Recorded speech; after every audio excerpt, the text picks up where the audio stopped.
Hey everybody, this is Kristen Stevens and this is my Technology Frameworks presentation. Wanted to start off with the Lodi framework, and this is levels of teaching innovation that focus on the balance in between instruction and assessment.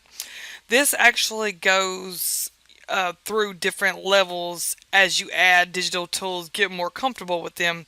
There's actually 7 different levels. It looks like 6 because the first level is actually a non-use level. So you can see in the first level, the digital tools are non-existent. Level 1, you start getting aware of some of the tools you can use to enhance your presentation or your lecture. Level 2 is exploration. You start adding different tools to your activities and your exercises and seeing what you're comfortable with using.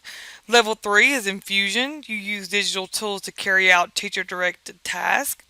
Level 4A is integration on the mechanical side, digital tools inherent and motivated by student generated questions. Level 4B is integration routine, where students are now becoming fully engaged and using the digital tools to solve problems. Level 5 is expansion. You start using the digital tools for diversity, inventiveness, spontaneity, and the teacher experience based approach to teaching and learning. And then you create the student's level of complex thinking. And then the final level is level 6 refinement. Pervasive use of and access to digital tools and resources provides a seamless medium for information queries, creative problem solving, student reflection, and or product development. So I really did like the Lodi framework. It was one of my top choices out of the ones we were given. I just really like how it goes step by step and adding more and more digital tools as students become more comfortable with them. Next, I'm going to talk about the 4 C's. You got critical thinking, collaboration, creativity, and communication. So, critical thinking and problem solving that use systems thinking. You analyze different parts and then you put them as a whole and see how they interact. You make judgments and decisions and you solve problems. The next we have communication. The pattern of modern media, communication technologies in all aspects of life make teaching have strong communication skills, and it makes it really important. While education has always emphasized fluid reading, correct speech, and clear writing, there is evidence that students are not mastering these most basic skills. And communication, articulate thoughts and ideas, listen effectively to decipher the meaning, to inform, instruct, motivate, persuade, use multimedia and technologies, and it's communication. Collaboration's next, and in collaboration, it's a skill that's essential to achieve meaningful and effective results. In past decades, however, it has become increasingly clear that collaboration is not only important but necessary for students and employees. And with collaboration, you demonstrate ability to work effectively and respectfully. You exercise flexibility and willingness to be helping and making compromise to accomplish your goal, whether that be a presentation in class, whether that be, your project for your job, either one. And lastly, you assume shared responsibility for collaborative work. You're held accountable for your part in the project. And lastly, we have creativity and innovation. Creativity is closely intertwined with some of the other skills previously identified. And innovation today has a social component, and it requires adaptability, leadership, teamwork, and interpersonal skills. Increasingly, today, the capacity to innovate is linked to the ability to connect with others with the facility for communication and collaboration. So, for creativity, think creative. Use a wide range of idea creation techniques. Create new and worthwhile ideas. Elaborate, refine, analyze, evaluate the original ideas. You work creatively with others to develop, implement, and communicate new ideas. And then you implement the innovation. Act on creative ideas to make a tangible and useful contribution. My next framework is TPAC, and it is the technological pedagogical content knowledge attempt to identify the nature of knowledge required by teaching for teaching integration in their teaching. This was one that I had a hard time kind of understanding. It was a little complex. I saw pedagogical and I was kind of like, oh my, well, I'm not sure how I would use this. So I found a really short 2-minute video that really just explains the use of TPAC. So let's watch this. Here's TPAC in 2 minutes. For more information, visit tpac.org. So first we have to ask, what is it? Well, TPAC is a framework that combines 3 knowledge areas: our technological knowledge, content knowledge, and our pedagogical knowledge. And it looks at how they work together to increase student motivation and to make the content more accessible to students. We look at the content as the what. It's the subject matter we're teaching, like ecology, music, algebra, health, geometry, or art history, to name a few. Then we look at our pedagogical knowledge. It's the how. Every teacher has tools, so let's put them to use. Are we going to be using direct instruction? Will this be inquiry-based, group discussions? How are we going to make the content more accessible by the way we present it to our students? Then we look at selecting the appropriate technology because it's the partner. What tool will we select to make the content more accessible to the students while supporting the pedagogical strategy which we've identified will help to deliver this information to students? We must identify those support features to really help us use technology to reach our outcome. As we understand them individually, we can start to see overlaps. Our TP knowledge allows us to understand how we're making the content more accessible.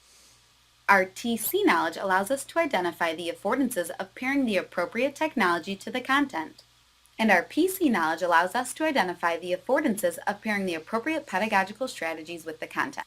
TPAC comes from the overlapping in that center spot, or as we refer to it as the sweet spot, when all 3 knowledge areas work together.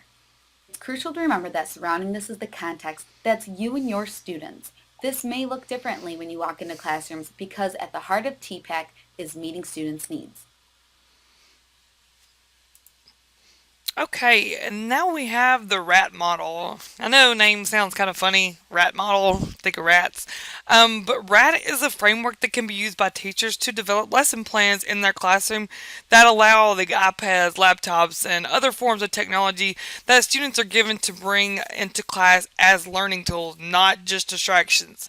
All kids have cell phones, they're playing games, they're on Facebook, and this kind of framework just allows them to bring them to class to use to learn. And RAT in this model stands for replacement, amplification, and transformation. Replacement technology takes the place of traditional methods of teaching materials, using the iPads, the laptops. Amplification, the technology increases efficiency and productivity without fundamental change to the lesson. So just using the technology to, watch a video, see a, live model, through the iPad or laptop. And then lastly, you have transformation. The technology completely transforms the lesson into instruction and learning previously inconceivable. So that's just the last, transform of the RAT model. And finally, today I'm going to talk about Scamper. This was my favorite that we were given to choose from. I've always had such a hard time with creative thinking, and this framework it really just seemed like it allows so much creativity to come and just really change old ideas into new ideas, create new ideas. There was just a lot that I could see how this would be so beneficial. And Scamper does stand for substitute, combine, adapt, modify, put to another use, eliminate, and reverse. So with Scamper, we have substitute, and Scamper is just easy to use. First, you take an existing product or service you want improved. Secondly, you ask questions about the product you identified using the mnemonic guide, which is Scamper. Brainstorm as many questions and answers as you can. And then lastly, look at what you came up with. What solutions stood out? Could you use any of them? So with substitute, you could ask yourself what materials or resources What would happen if you combine them with another product?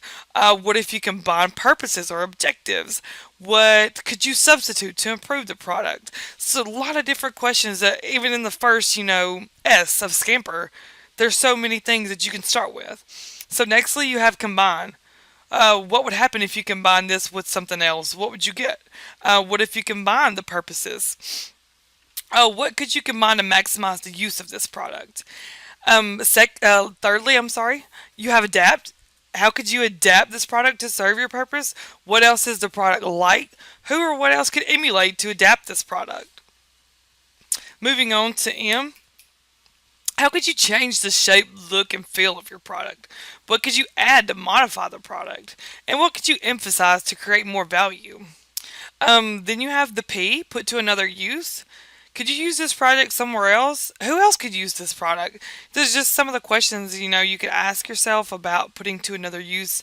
I always like to think about putting stuff to other uses. I'm all about just seeing what all I could do with one certain thing. Uh, Next we have eliminate. How could you streamline or simplify this product? What features, parts, or rules could you eliminate? And what could you understate or tone down? Then last, we have reverse. What would happen if you reverse this process differently? What if you try to do the exact opposite of what you're trying to do? And I love those questions because it just makes you really think. What would we do if this was totally different? What if this was exactly opposite? It's crazy to me. So you can use all these different questions about existing products by using each of those 7 prompts, and then just to create new ideas. Some of the pros and cons of Scamper, there honestly wasn't very many of each. So the pros, just generate new ideas and encourage creativity. That's awesome, for students, for people in the workplace. Always need new ideas. Things stay the same. It gets boring. People, it just doesn't engage anybody. So always love to create new ideas and encourage creativity. And then the only con that I could really come up with and find is it just requires the right environment. You must be in an environment that truly promotes and encourages new ideas. And if you're not, this is just not going to work for you because this is just a total framework to create brand new ideas or existing ideas from something before and just making it better. So I just really enjoy learning about Scamper and hope to use it in my job as an instructional designer.